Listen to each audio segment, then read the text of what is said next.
Kelechi had always dreamed of a simple but beautiful wedding. He had spent years with Ada, building a love story that felt unbreakable. But when the time came to plan their wedding, things took an unexpected turn. Tund, his wealthy childhood friend, had thrown a wedding that everyone still talked about. Grand, luxurious, flawless. Ada had been mesmerized by it. She wanted their wedding to be just as extravagant, if not better. Kelechi, eager to make her happy, promised to do whatever it took. That's how he found himself reaching out to Mrs. Olanarwaju, Tund's famous wedding planner. She was known for handling high-profile weddings, and her reputation was impeccable. Kelechi hesitated at first, knowing her fees would be high, but Ada was thrilled. "She's the best, Kelechi.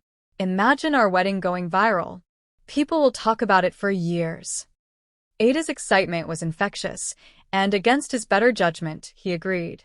Their first meeting with Mrs. Olanarwaju was nothing short of impressive. She spoke with confidence, painting a picture of an unforgettable wedding. "Trust me," she said, smiling warmly. "I know exactly how to give you a wedding fit for royalty." She laid out an extravagant plan: imported flowers, a live orchestra, designer outfits, and a venue that had hosted the richest weddings in Lagos. Kelechi felt a knot in his stomach. The budget was already stretching beyond his means, but Ada's eyes sparkled with excitement. "I don't want anything less than perfect," she whispered to him later that night. "Everyone will be watching." Kelechi wanted to make Ada happy, so he convinced himself that it was worth it.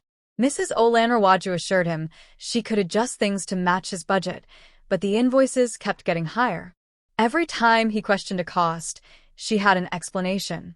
"The best comes at a price, my dear," she said smoothly.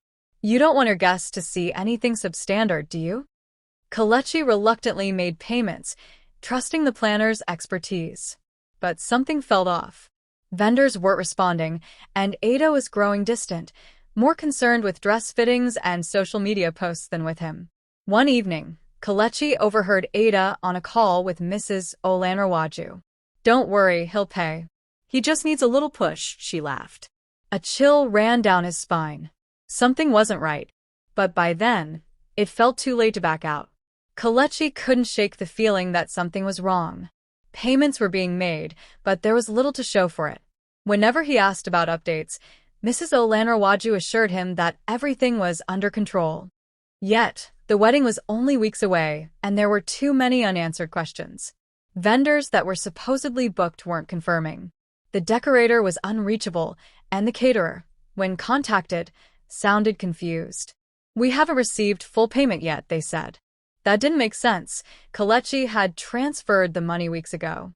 Ada, however, didn't seem bothered. "Relax, Kelechi. This is how luxury weddings work. Just let the professionals handle it." But Kelechi wasn't convinced. He decided to check their transactions. As he went through receipts, he noticed discrepancies. Some payments had gone to accounts that didn't match the vendor's details. He confronted Mrs. Olanarwaju. "There must be some misunderstanding," she said with a reassuring smile. "Trust me, everything is being handled." That night, Kelechi tried to talk to Ada about it, but she dismissed his concerns. "You're overthinking. Mrs. Olanarwaju knows what she's doing. Just stop stressing." Something about her tone made Kelechi uneasy. He remembered the phone conversation he had overheard.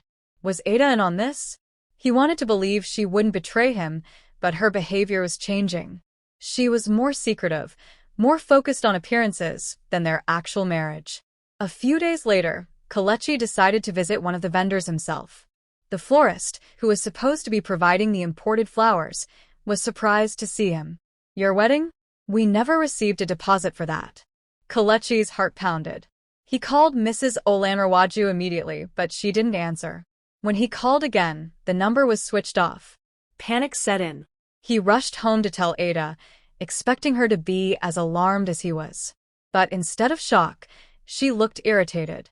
"Why are you making a big deal out of this? Maybe you misunderstood something." "Misunderstood? The florist hasn't been paid. Where is the money going, Ada?" She looked away. I don't know. I just trusted Mrs. Olin." The wedding day arrived, but nothing was as it should have been.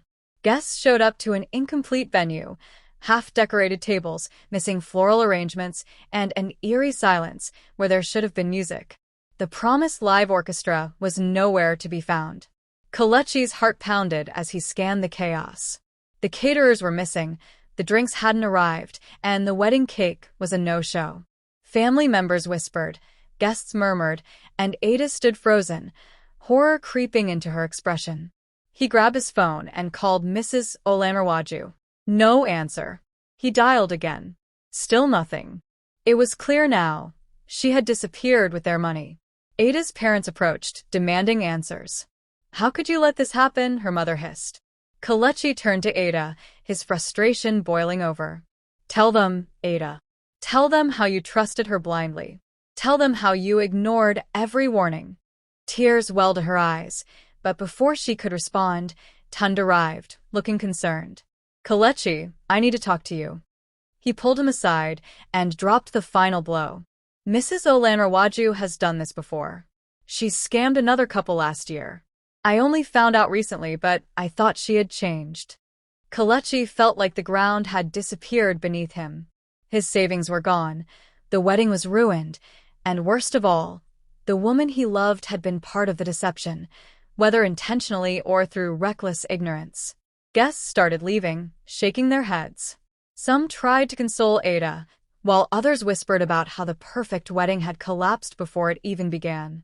Ada turned to him, pleading, We can still fix this, Kelechi. We can have a simple ceremony now and a grand reception later.